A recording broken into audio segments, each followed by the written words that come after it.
Good afternoon or good morning. Welcome to today's webinar, Simple Editing WoW Results, basically.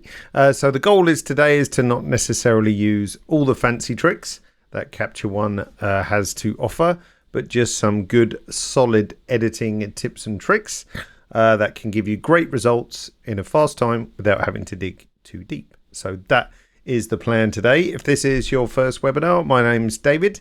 I'm part, excuse me, of the software sales team based out of Copenhagen in Denmark.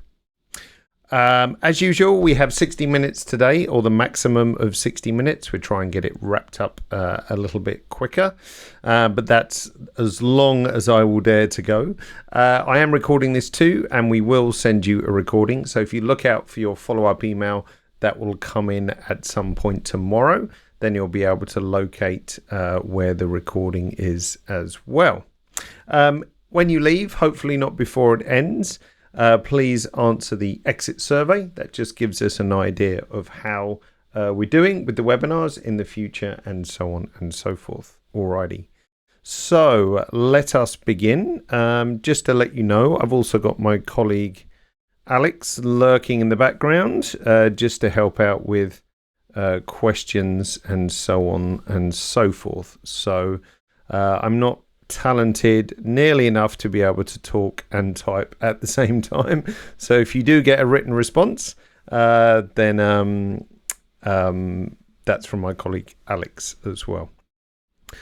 Also, with regards to your questions, try to keep them on today's topic. There is rather a lot of you in the high hundreds, so it's impossible to answer everyone's question and so on and so forth.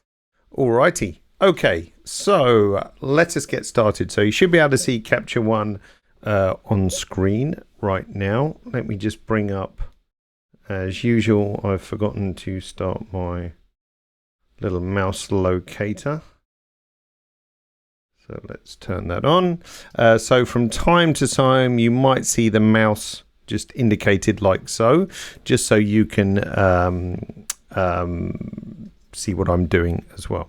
Okay, so the plan is I've picked a few images, as you can see on screen, and I've tried to pick ones that aren't necessarily, fantastic out of the camera, that might need a bit of work to, get them up to an acceptable level, and try to have a variation of stuff so it's not all the same style as well. Okay, so let's kill the camera for a second so we can concentrate. And I'm going to start with this one, which pops up like so. So this is an architecture shot from Jan Fauchier, a very nice guy out in France. And this image I'll probably spend a bit more time on just so that we can go through some sort of editing approach. And then as we go through other images, then we can speed up a little bit. So this one will take a little bit longer, and then we will accelerate the process to some extent. Okay, so my editing approach. Well, when we talk about the sort of order that we do things in, there is really no right and wrong. But my approach, what I have found, is that I tend to fix the image first in terms of cropping, because I find it hard to visualize if I don't have the right crop. So before we do anything else, just going to grab my crop cursor tool up the top. It's unconstrained if I click and hold, so I've got free reign to cope or crop as I wish.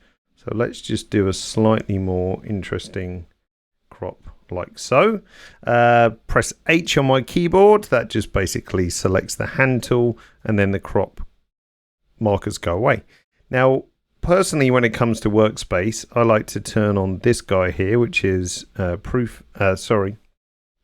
you like, the proofing view, which allows just a bit more space around the image. So we're kind of, stepping back from the image slightly. I just find it easier to visualize. And then thirdly, let's get rid of our browser, Command B or Control B on your keyboard, just so we have a bit more real estate. So now I have a basic crop. It just helps to then visualize what the process is going to be. Now I feel I want to rotate this one a little bit. So if we go to rotation and flip, again, my favorite approach is I just click in the angle box and then we can use our cursor keys or shift cursor just for slightly larger increments, just to jog that rotation around a little bit like so. So now I have a good start point. Now, when it comes to the order that you should do things in, as I said, there's no hard and fast rules. On the default workspace, you'll find that this guy, the exposure tool tab, is kind of sitting a few further down in the chain, if you like.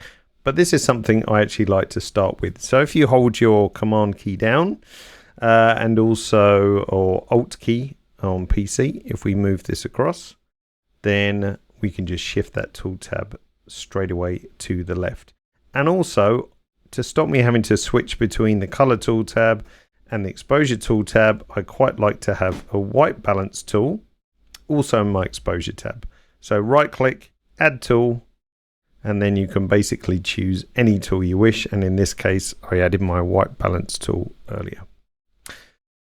So I'm set up for my normal editing flow. Now, before we go nuts and start playing with color and contrast and all those other things, it kind of makes sense to go for fixing the exposure. And if we look in our levels tool, we can see we've got zero information kind of here on the right hand side. And what we're looking for is a nice relatively even spread from the shadows, 0, all the way to the highlights, 255. So easiest way to do that, if we just bump up exposure to, I get to something like this. Now, if you want to keep an eye on your highlights and shadows, we can turn on this warning up here. So this will give me my highlights and shadows warning. So when we start to approach, if you like, the clipping, then we should, let me just check my preferences. Then we should see our clipping warning, which is strange because it was just a second ago. Oh, there we go. I just didn't push it enough. That's all. So then we see basically our clipping warnings up in the software. Now, by default, a little tip, if we look in preferences, on the defaults, you'll see that the shadow warning is not enabled. So if you want to turn that on, we can flick this on like so. And then we can bring up the shadow warnings and you can actually see it clicking in like so. And then I prefer to have my warnings around to something like that, just so I can start to see where it's popping in. But even visually looking on the histogram or the levels, you'll know when it's going to start doing so. But just be aware, shadow warning isn't on by default. Okay, so let's just bump up this a little bit like so. So that's given us a nice histogram spread, but we've still got kind of a lack of information here and here. So you can do a couple of things. You can either manually squeeze this in and you can just start to see it creeping in like so, or we can hit the auto button. So A for auto does a pretty nice job. Now, as I said, my warnings, if we go back to the preferences, you can see that I've got them set to these parameters like so. And there's also a handy little control down here which controls how auto level sits. So by default, you'll see it sits quite tightly to the edge of the histogram. But if you just want to give it, a bit of breathing space, if you like, then we can reduce this to something like 0.05 on the shadows and on the highlights if you wish. Why not? Let's do both. 0.05. And then now if I hit auto once more, you see it just popped out a little tiny bit. So that would just give you a bit of breathing space if you're really worried about clipping the highlights. If I hover my cursor over here, you can see that we've still got information. Nothing is maxing out on those, for example. So all good. So let's turn that back off. And all we've done so far is exposure and levels, and that's it. Now down in this area, we're kind of losing a little bit of detail with the shadows. So that again turns to high dynamic range, and let's open that up a little bit. Now, obviously, naturally, it's still going to be sitting in shadows. So if we go too mad, then we end up with this kind of horrible HDR effect, which looks really flat and lifeless and so on. So it makes much more sense to retain some of that realism and so on. tiny bit of contrast, and we're going to talk more about contrast later, because there's often this stigma attached that I shouldn't use contrast, I should do everything in curves and so on. That's definitely not the case, and I'll do a very good explanation, I hope, of the difference between how the contrast slider works and the various different curves mode works, and you should not be afraid of using the contrast slider. Also, if you're wondering what brightness does, we've also got a really good example for that, so hold your thought on those. Okay. Now to clarity, and you might ask, which I can see some of you are doing so. So what's the difference between contrast and clarity? So contrast, if we go heavy-handed with that, let's go a bit crazy. What we can see first of all, obviously, is that the shadows, so down here, start to get very solid and kind of unpleasant looking. And the same goes for the highlights. We can see where we've kind of lost the information at the top of the highlights.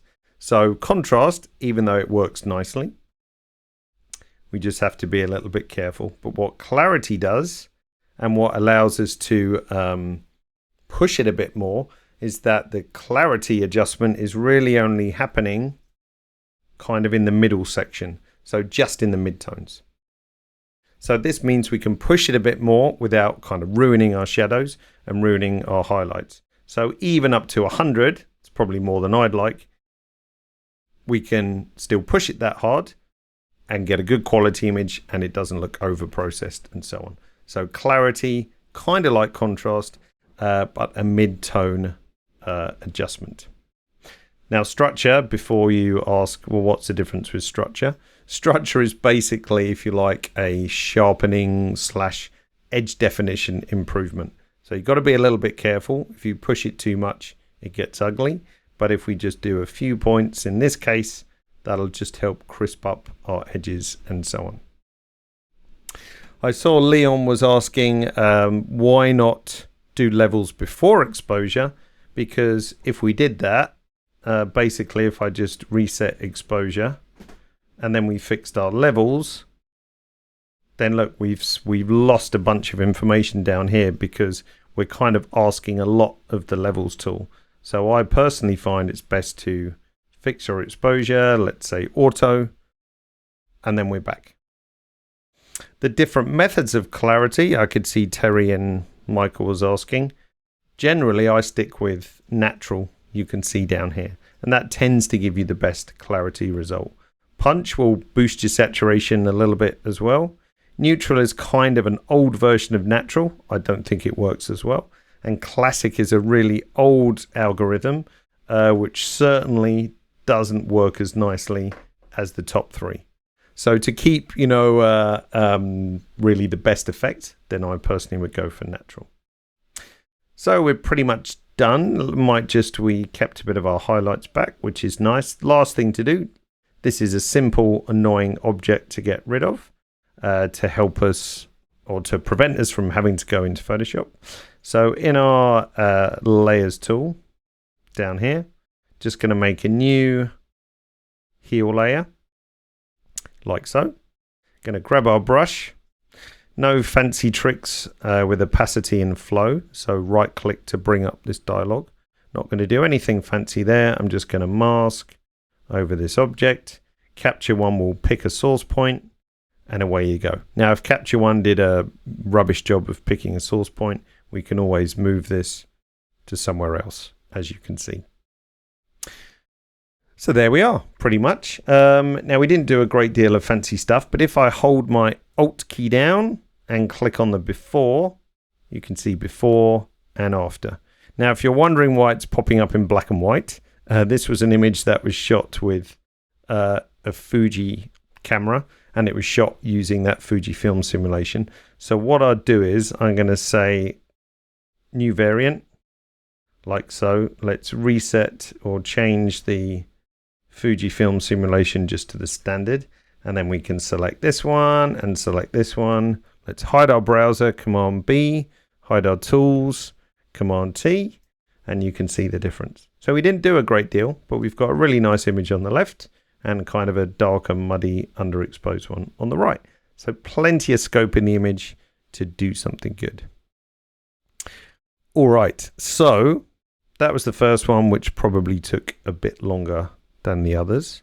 So let's go on and move on to something else. Well, let's, as William was jumping up and down to describe the curve feature, let's actually go ahead and do that with this image here. I'm just actually maybe changing my mind about doing that right now, because it might flow better with something else. No, heck it, let's do it. Okay, so we got this image here from Fabien. Really nice guy. This is the original image. So Command R, that's the same as hitting reset up here. So this is back to defaults, how it came out of the camera. So how are we going to approach this? Well, first of all, it's a bit wonky. So we're going to grab our straighten tool. And we're going to draw across the horizon. And it's going to rotate around that point and give us a level image like so. You can always turn the grid on. Grids and guides up here. And if you hover over the line, you can check. It looks pretty good to me, I think. So that worked nicely. And again, this goes with my philosophy. I find it hard to edit stuff before it's been cropped. So let's just change around the crop like so.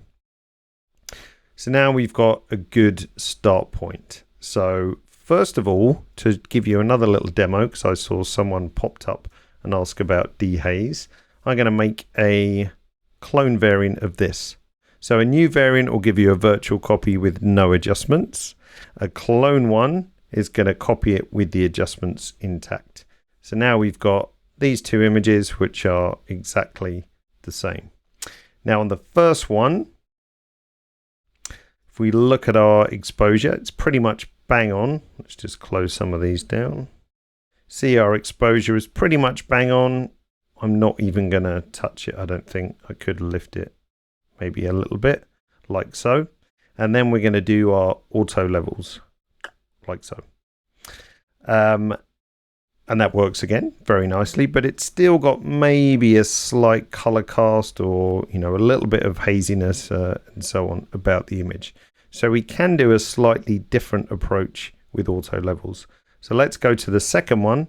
If we go to our preferences in Capture One, you can see here under Levels tool, Channel Mode, we're still in the Exposure tab, that we can change this to red, green and blue. So what this simply means is that opposed to the levels being done on the composite, so the RGB, it will actually do a levels adjustment for each channel. And then in theory, give us a better result depending on the image. It's not always necessary, but in some cases it can work really nicely. So let's compare the results. So we're on our second variant. So we're going to say auto. And then if we put, that's the first one. And that's the second, like so. So ever so slightly different. You can see on the second one, the blue sky actually looks better and a bit richer. And on the first one, we've still got that kind of overall color cast, if you like. Now this one I might feel is ever so slightly cold, but we could fix that just with a few points of white balance, like so. Maybe not that much. So again, the first one and then the second one. Just ever such a slight subtle difference. But if you have anything hazy and it's normally a landscape, then that method of the auto levels can help. And if we look what's happening here, you can see we've got different auto levels based on each color channel. So that's working super nice for this image, for example.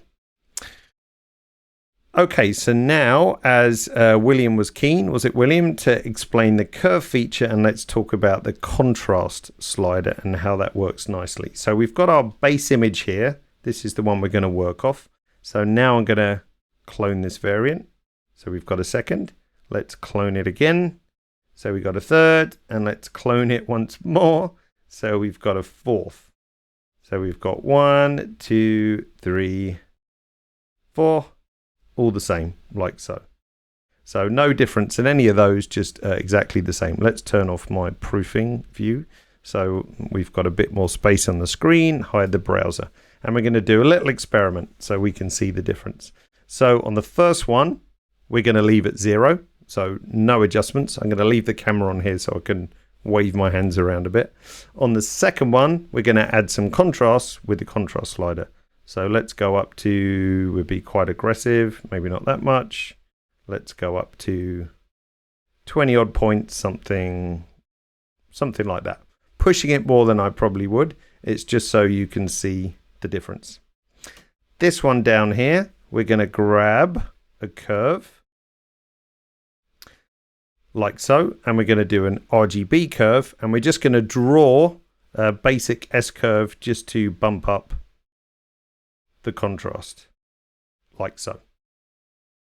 Very sort of common, obvious curve that we always do.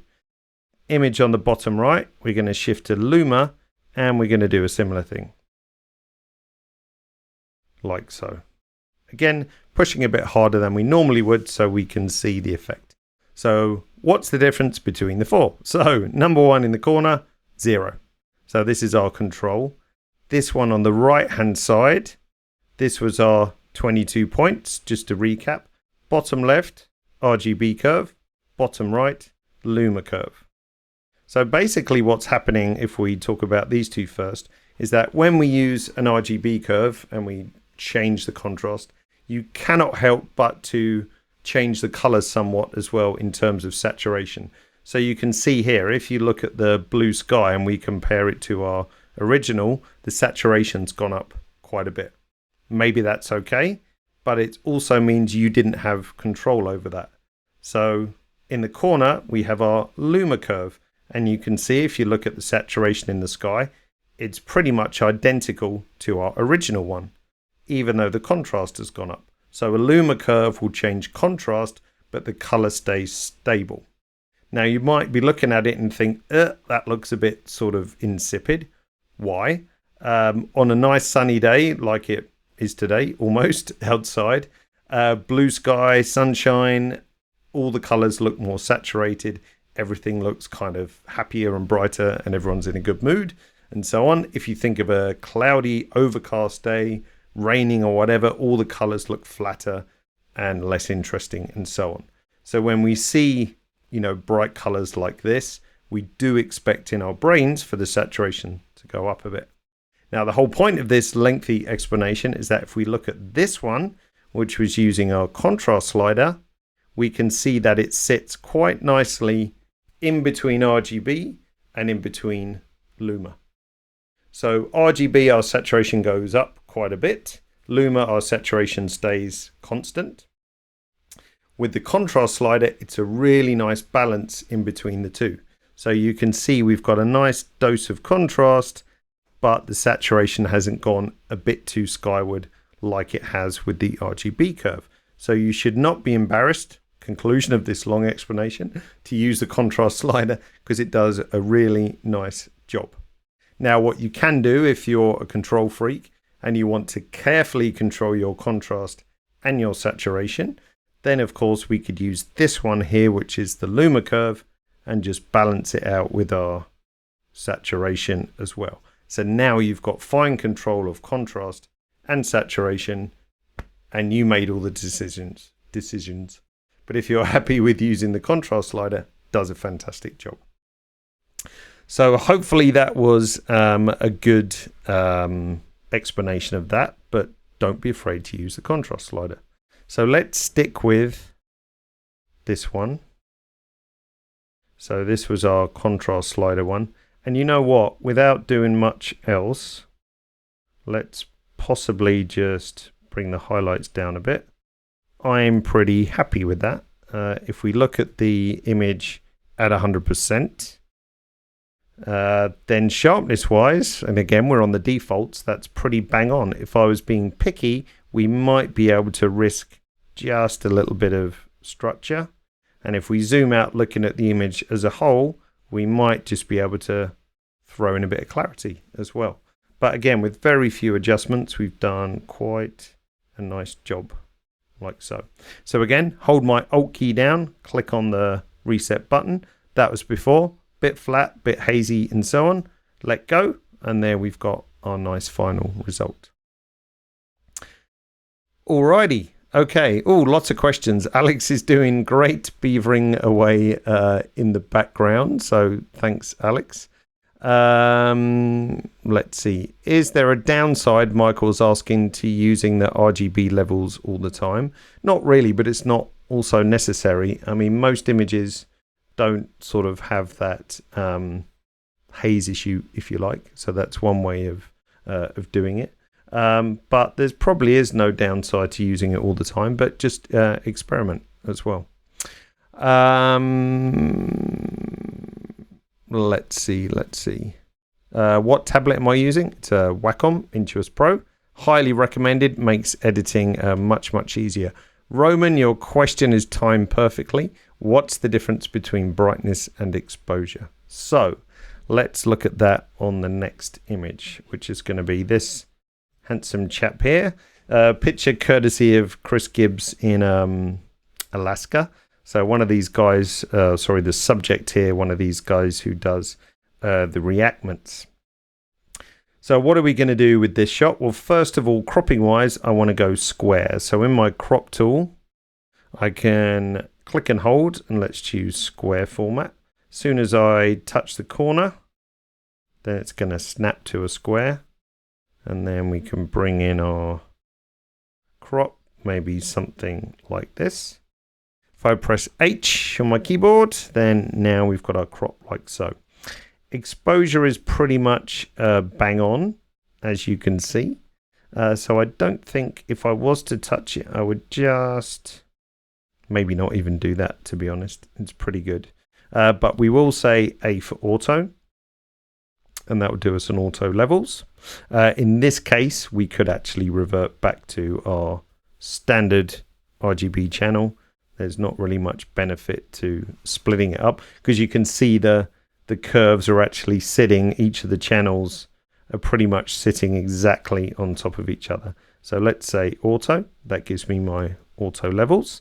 And Roman was asking the difference between brightness and exposure. So again, this is one of those sliders, brightness, which has some intelligence built in. So if we bring up exposure, we're going to raise everything, the whole image. So the shadows are going to get brighter.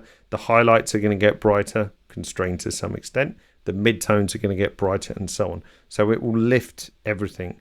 And you'll see that if we start to raise the exposure and you watch the tail end of the histogram, then you see it starts to move.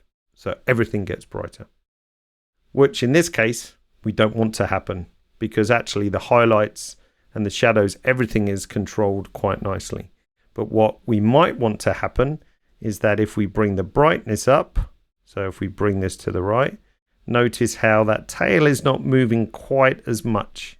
So we're getting a lift to our midtones, but it's not affecting the image as a whole. So this way, it's just bumping up the midtones, as you can see. Now, if you're worried, like thinking I've started to clip, you can just hit auto again, and you see it's backed off a little bit. But we've still got the benefit of brightening up our midtones. So you'll see if I sit the cursor on his face, see the little orange line that starts to dance around? That's showing me that this is pretty much bang on a midtone. So we could also grab the middle slider and do a similar thing to our midtones. Or you can use the brightness slider down here. It does pretty much the same job. But it does a much better job of keeping that tail end of the highlights intact. Again, if we do the same with exposure, then you see it starts to move over that point. So we don't want to do that. So we want to bring up the brightness to an acceptable level. So now we've got a good starting point. So happy with exposure.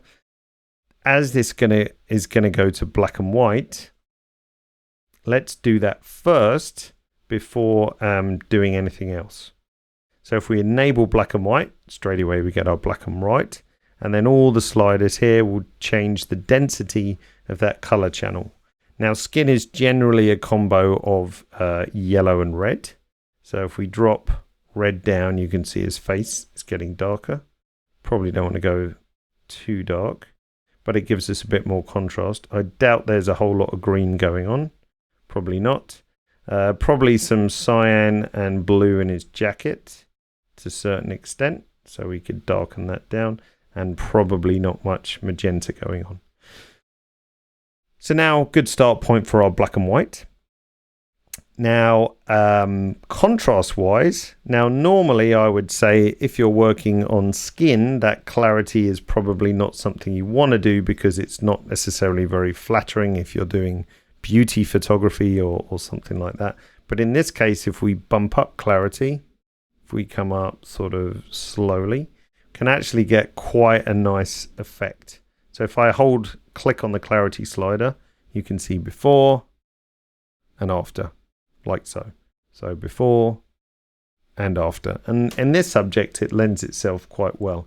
Also with structure, that might be something you want to avoid on something like beauty and portrait and headshots. But again, on this case, as we're being a bit grittier, we could probably have a few points of structure as well. Now, really, we've kind of done what we needed to do here. The only thing I might be tempted to do shadow-wise is if we bring up the shadows slightly, that would just lift. If we go crazy with the shadows, you can see where it's kind of doing most of the work, which is just lifting his face a little bit more, like so. But I don't want to go too much. And finally, we might want to add a bit of contrast as well. So nice job. And again, we didn't do a great deal. That was just levels, a few exposure tweaks, bit of high dynamic range, clarity and structure, and our black and white conversion. So once again, if we hold the Alt key down and click on the reset button up here, we can see before and after, like so. Now in this morning's session, people thought, well, would this be nice to add some grain to? So yeah, let's just fly up the grain tool. Zoom into 100% so we can see what's going. The way the grain tool works is that we have 5 different grain simulations. Now it's important to note that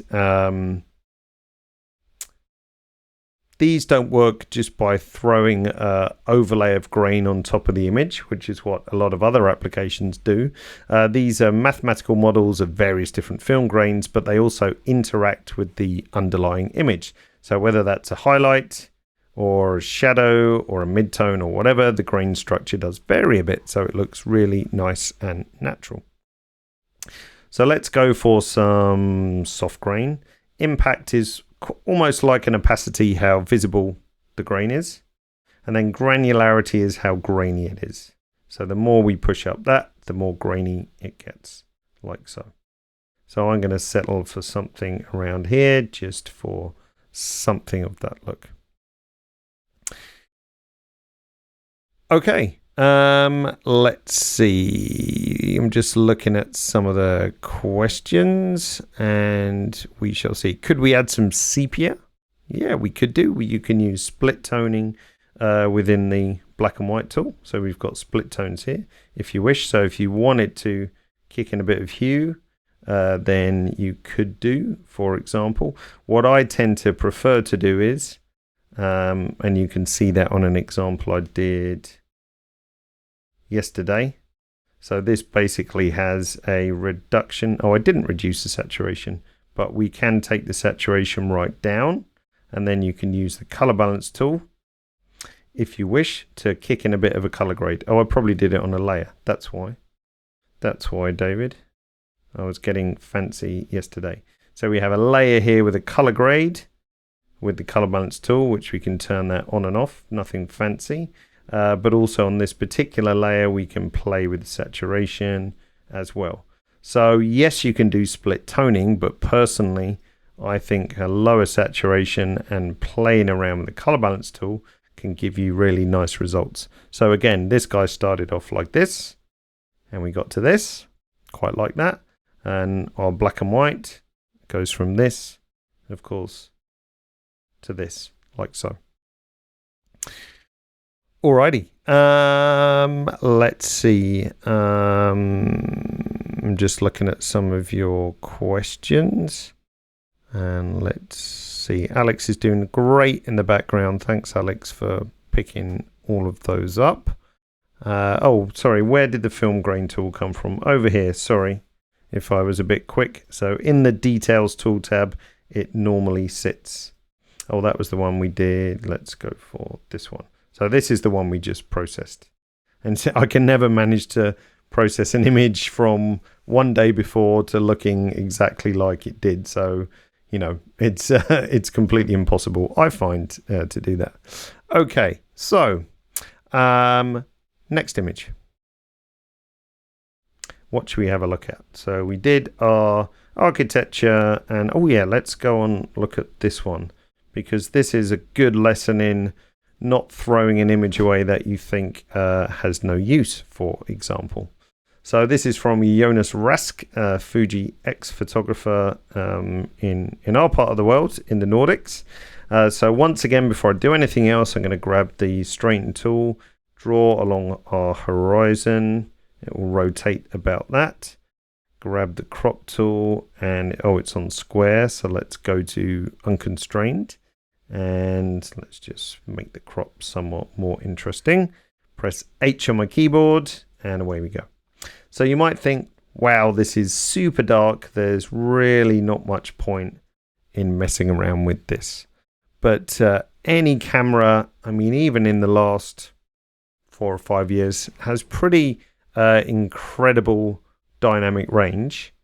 This is on a GFX 50, which is a pretty nice camera.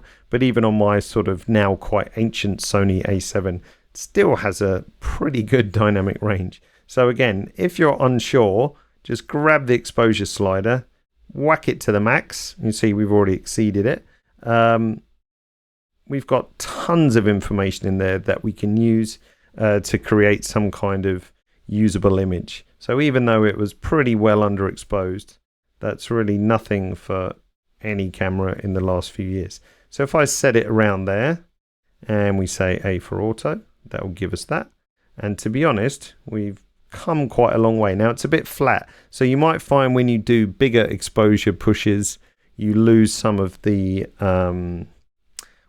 contrast to some extent. It might be a little bit flat, which has kind of happened in this case. But don't forget, we can always grab, see our midtones, we might just lift them a bit. And then if we bring down our highlights slightly as they're a bit hot, and then we can moderate with a bit of contrast, maybe not that much, and a bit of clarity. Often that gives us what we need to do. Now he's still a bit on the dark side. He does have the sun on his back. So again, if we pull up the shadows, we can probably do a pretty good job of lifting it. And again, we don't want to go too far because we know the sun is on his back. So it's going to look weird if we push it too much. But considering that we started, again, alt-click with this, we've come a very long way. Now there's a bit of light fall off, and if we look at the lens corrections are automatic in Capture One. Don't necessarily even have to look at it. Distortion, in this case, it's the 63mm lens, so you might find on some lenses in your portfolio that distortion is at 0. Just simply means we don't feel it's distorted enough to correct for it. But this case, there's a little bit of light fall off. So if I go to around 70%, because I still want some kind of vignette, and do that, then we've brightened that up quite nicely, like so. You can, of course, drag the slider and just moderate it to where you want to be. So I figure around here is kind of nice. So lesson learned, there's plenty of data in your average image that you can easily extract with just a few of those tools. Okie dokie. Just having a look at some of the questions. Alex, you're still doing a grand job out there. Where is this located? Terry said. I don't know. This is probably in Denmark, I would think, because that's where Jonas hails from, for example. Okay, so let's have another look at and pick out another image. This is a really good example, again, of thinking, yikes, something is super flat and there's really not much detail in it. So once again, I personally going to start with a crop. So let's just squeeze it down to something a bit more dynamic, like so. Once again, exposure pretty much spot on, as you can see. So I'm not really in the mood to lighten that all or anything like that. So if we hit A for auto, then that does pretty good job. Again, if we want to lift our midtones, we can use this one, or we can use the brightness slider. Does a relatively similar job. The green in the front is maybe getting a little bit too dark, but that's probably, if I hover the cursor over here, it's kind of sitting in my shadows. So a slight lift from that helps. Once again, we need to deal with the flatness to some extent. So if we go for clarity, I would say we can probably push this maybe all the way to the max, and it still looks good. So if I click on clarity, that was before and after. And that's brought out lots of, nice stuff going on in the sky and so on and so forth. So it looks really, really super nice. Again, if we grab the contrast slider, this will just add a little bit more impact if we need to. So once again, that's just using the basic tools, which actually give us a nice result. If we zoom into 100%, it's kind of probably almost on the limit of sharpness, but we might be able to deal with a few more structure points. Now, a few questions have come up about sharpening. So if we look in the sharpening tool, what you might find, or if you were to open up an image from your camera and look in it now, I've got as a default 18511. This is a phase 1, I think it's a 100 XF. What do we got? An IQ3 100 megapixel. And this is what we feel is a good default sharpening. So it's not over sharpened, it's not too soft, it's just kind of bang on for the camera, as it were. Now, if you open up your images, you might find these values are slightly different. That's because when we support a camera, we also add in some bespoke sharpening as well for each of those. Now, if you think that's too much or too little, then you can either reduce it or increase it, for example, and in the 3 dots and the sharpening menu, you can save as defaults for your particular camera or cameras. So if you have more than one camera, you have a Sony and a Nikon or whatever, you can change the defaults for each one. So if you think it's too much or not enough, just change it and then set that as the default. Same goes for any of the tools. So if you want +10 clarity as a default, then of course you can do that. And the same with contrast as well. Now, sharpening wise, as we're keeping it simple today, I would say don't kind of get too obsessed with thinking I need to do bespoke sharpening for each picture. If you left it on the defaults for all of your shots, they're going to look pretty nice. Now, if you want to get more deeply involved into it, if you go back to, I think it was last week's webinar, optimizing images for exports, or the week before, there's actually 3 touch points where you can affect sharpening in Capture One. So the first touch point is here in the lens correction tool. So you've got diffraction correction. So if you shoot at very tight apertures, diffraction correction can reduce some of that softness. So that's touch point number 1. Touch point number 2 is the sharpening tool, where you sharpen to get the best result at 100%, so the maximum size the image could be.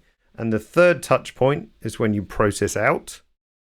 In your process recipe, you can also sharpen for output, whether it's for screen or for print. So touch point 1 and 2 is very important. Probably the most important is the third one, that when you process out, you apply sharpening that's appropriate for where it's going to. There's a misconception that if you make an image bigger, it gets softer, which it does. So if you scale up, so you need to compensate for that potentially with sharpening. But also if you shrink an image down to go to Instagram or a web page or Facebook or anywhere you're going to see it online, by shrinking it down, that also has a negative impact on sharpening as well. So you also need to compensate for that. So this little section here, adjustments in the process recipe tool, is super important. So if you want to optimize sharpening for all your images, go back and watch optimizing exports for print, because it's really important. So it's not just messing about with the sharpening tool here, this one. it's those three points. And if you want to go next level, then you can also think about, I'm going to apply my sharpening selectively on various parts of the image, which we can do with layers and masks as well, which is sometimes particularly important for product. For people, you might just want to sharpen the eyes, lips, etc., features, but you don't want to sharpen skin. So that's your second level up. But if you think, wow, that's too much for me, don't worry about it. Defaults actually do a pretty nice job. Okay, let's see. Alex is still beavering away. His fingers must be hurting in the background. And yes, Kim, the sharpening is automatic based on your camera, as is noise reduction. So same principle. You're always going to see 50-50-50 here in the noise reduction tool. But there's some clever stuff going on in the background based on your camera type and the ISO. So again, these values here, 50-50-50, is what we consider to be the best balance between noise reduction and details. So again, if you think it's not enough, you can go up, or if it's too much, you can go down. And then you can save that as your own defaults as well. But it's not a blanket adjustment for every single camera you own. So if you've got Nikon's, Canon's, Sony's, Fuji's cameras coming out your ears, etc., then they've all been treated in a very specific way. Okay, alrighty.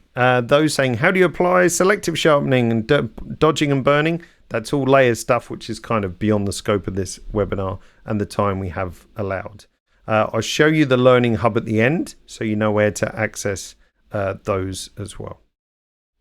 Okay, that was enough of me banging on. Let's do one more, and then we'll call it a day, and then see where we got to.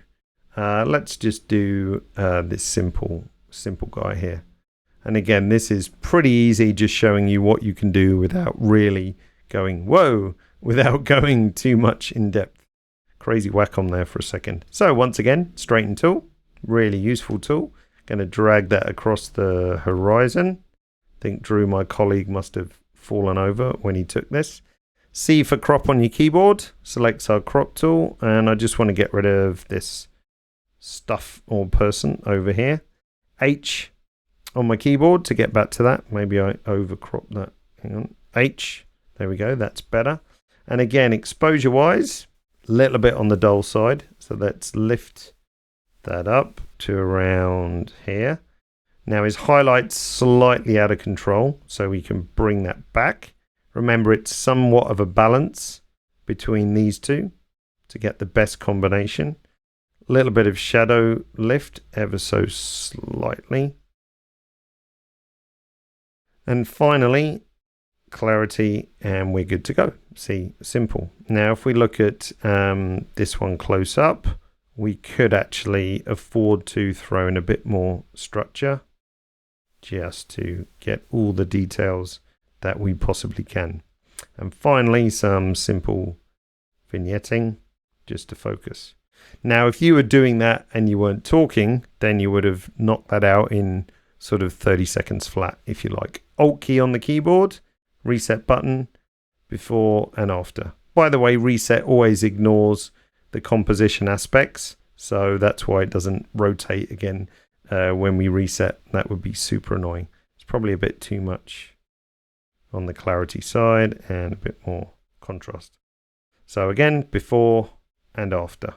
So really it's just a case of dragging out the information from the image by sort of pulling it back and forth with those exposure, high dynamic range, and so on.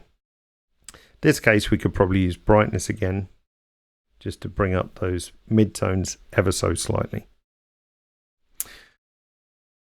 When is the best time to use auto leveling? Catherine asks. Well, pretty much always, really. I mean, in this case, I probably should have hit it, but I doubt it'll have much effect because we've got a fair amount of information.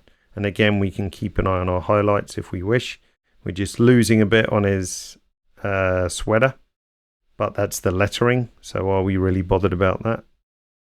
Possibly, not that much, to be honest. something like that, the sort of specular highlight which the sun is bouncing off that's probably always going to blow out. And if you get pedantic about trying to retain everything within some kind of boundaries, you're going to end up with a really flat image. So it can be futile to, think, oh, I really must have everything within range, because if we try to get this in range, we're probably going to be something like that. And now our image looks kind of crappy. So don't obsess necessarily about the highlight warnings if it's something specular, for example. Okay, let's do something fun to finish. So what images did we use? So let's just do a little quick selection. Going to right click on my project. Let's make a new album.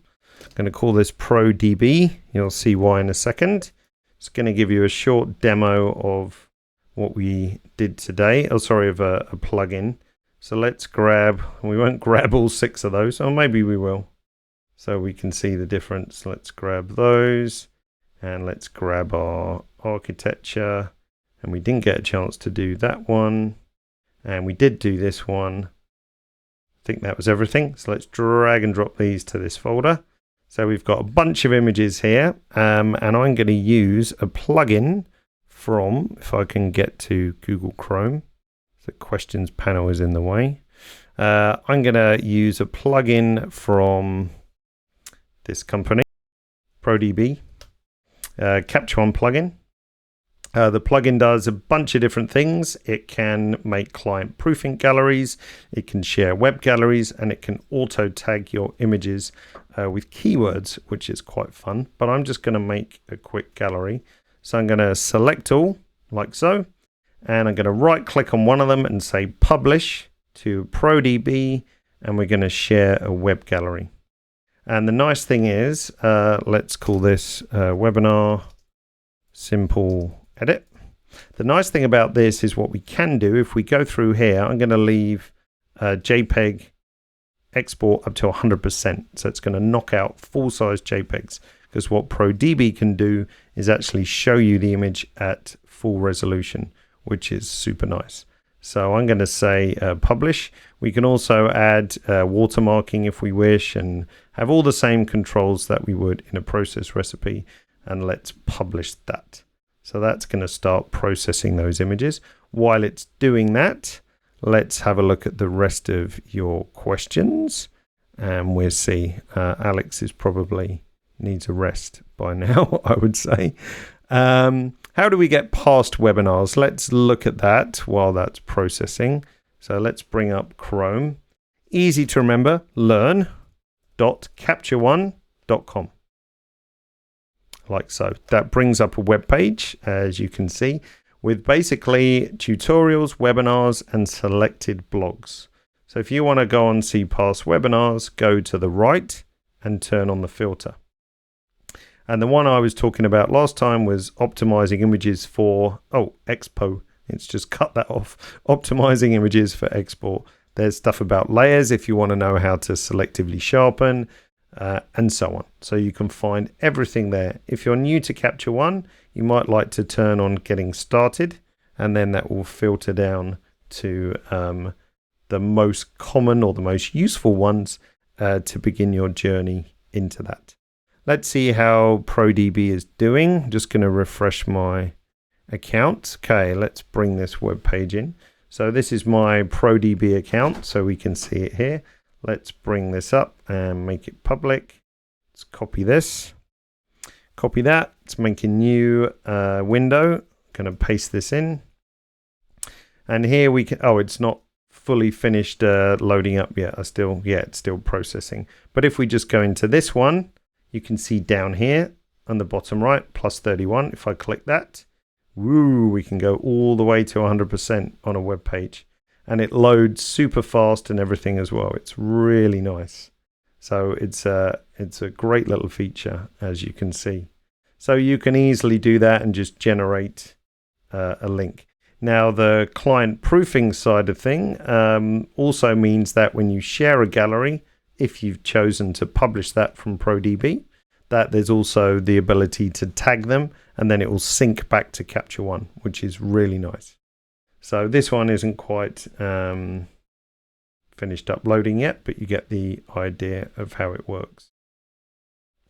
So I definitely give that a try if you want to, because it works really, really nicely. And the nice thing is the basic account is free as well. So I'm just on a basic account and you get limited storage, but it works really, really nicely. So that's PRODIBI. So PRODIBI, like so. Really worth having a look at, a plugin which you can install into Capture One. Alrighty, last few questions, and then that will bring us up nicely to the end. All right, so Alex, again, thanks for all your hard work in bringing that up. All right, how does PRODIBI work with sessions versus catalogs? Works in exactly the same way. There's no difference really. So don't worry about that. Works really nicely. Where can I find a list of plugins? On our website, go to captureone.com. There's actually a subheading called plugins, which you can have a look at.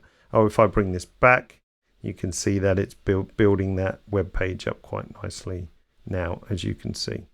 So it's super fast and super nice quality, as you can see. Can I upload a PRODIBI photo to my website? Yes, you can. I think there's all kinds of integrations. What I would recommend is if you want to chat to the PRODIBI guys, let me just bring up their webpage again. They've got really good support. So an expert on them. But what you'll find is when they're in the office, there we go, there's a little chat icon that comes up and you can chat to Oliver and Fred directly. And they're super helpful. So any questions you have, you can chat to those guys easily as well. Where is my keynote? And then I'll bring that back up. So next week, just so you know what's happening next week, I have a guest. He's a Sony artisan photographer based out of the USA, Miguel.